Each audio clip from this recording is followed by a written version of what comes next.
الرحیم السلام علیکم۔ اسماعیل خان نئی ویڈیو کے ساتھ آپ کی خدمت میں حاضر ہے۔ ناظرین، آج ہم بات کریں گے امریکی صدر جو بائیڈن کے بارے میں۔ امریکی صدر جو بائیڈن 79 سال ان کی عمر ہے، 79 ایئرز اولڈ۔ یہ بہت عمر رسیدہ شخص ہیں وہ، اور ان کی صحت بھی روز بروز گر رہی ہے۔ ایک سپر پاور کے سربراہ کی ایسی صحت جو ہے وہ قابل تشویش اور پریشان کن ہے۔ تو اس سلسلے میں آپ یہ دیکھیں کہ انہوں نے زندگی میں بہت زیادہ صدمات کا سامنا کیا ہے۔ جوانی میں ایک ٹریفک حادثے میں ان کی اہلیہ اور ان کے بچے جان سے گزر گئے۔ پھر اس کے بعد چند برس قبل جو ہے ان کے صاحبزادے جو تقریباً 40 سال سے اوپر ان کی عمر تھی، وہ کینسر کی وجہ سے ان کی وفات ہو گئی۔ صدر جو بائیڈن جو ہے انہوں نے زندگی میں کافی صدمات کا سامنا کیا ہے، اور ان کی عمر کافی زیادہ ہو گئی ہے۔ 1942 میں وہ پیدا ہوئے تھے جب دوسری جنگ عظیم جاری تھی، اور آج وہ تیسری جنگ عظیم کا کردار بننے جا رہے ہیں۔ تو آج ہم اس ایشو پر بات کریں گے کہ صدر جو بائیڈن بعض لوگوں کی نظر میں ایک مہرے سے زیادہ حیثیت نہیں رکھتے۔ جو سابق صدر ڈونلڈ ٹرمپ ہیں، ان کا کہنا یہ ہے کہ ان کو ڈیپ سٹیٹ لائی ہے، امریکن ڈیپ سٹیٹ، جس کو وہ اسٹیبلشمنٹ بھی کہا جا سکتا ہے۔ تو ڈیپ سٹیٹ کے ذریعے ان کو ایک عمر رسیدہ اور نحیف و نزار شخص کو اتنے بڑے ملک اور اتنی بڑی پاور، سپر پاور کا صدر بنایا گیا ہے۔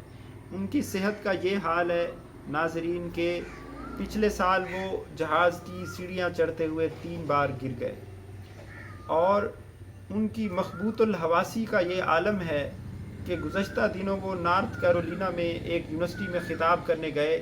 خطاب کرنے کے بعد انہوں نے نادیدہ شخص سے ہاتھ ملانے لگ گئے، جس پر ریپبلکن نے اور پوری دنیا میں حیرت کا اظہار کیا گیا۔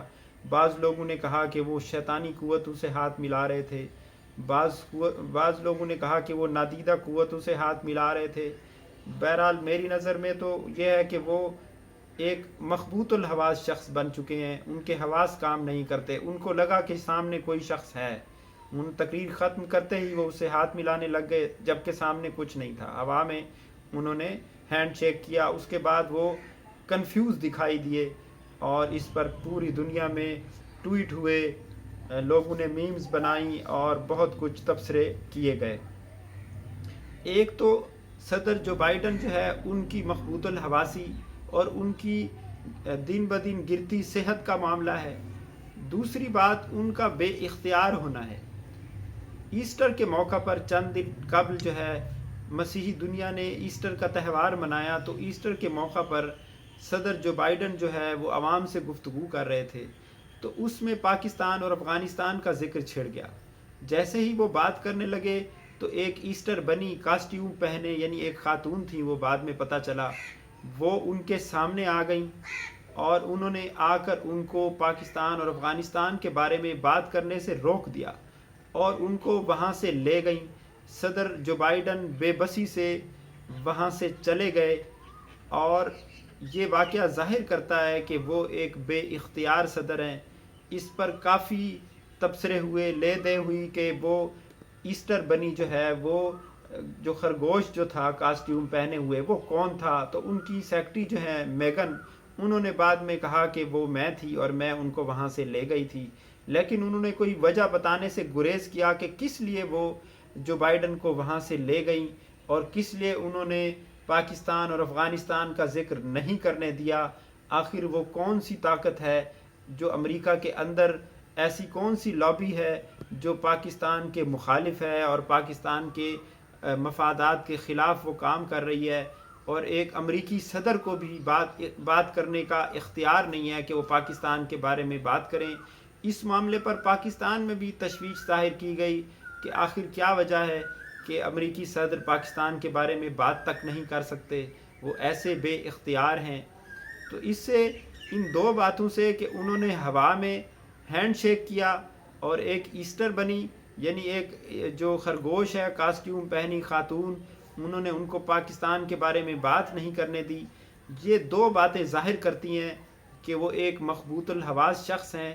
اور ایک بے اختیار شخص بھی ہیں. اتنی زیادہ عمر ہے اور ان کی چال میں بھی کوئی انرجی نہیں ہے، بہت سلو انداز میں چلتے ہیں، چلنا بھی ان کے لیے مشکل ہو گیا ہے، سیڑھی نہیں چڑھ سکتے ہیں، صحت ان کی روز بروز گر رہی ہے. بعض لوگوں کا یہ بھی کہنا ہے کہ جو بائیڈن کو شاید ہٹا دیا جائے، 4 سال جو صدارت کی مدت ہے اس کو پورا کرنا مشکل دکھائی دیتا ہے کیونکہ ان کی صحت روز بروز گر رہی ہے.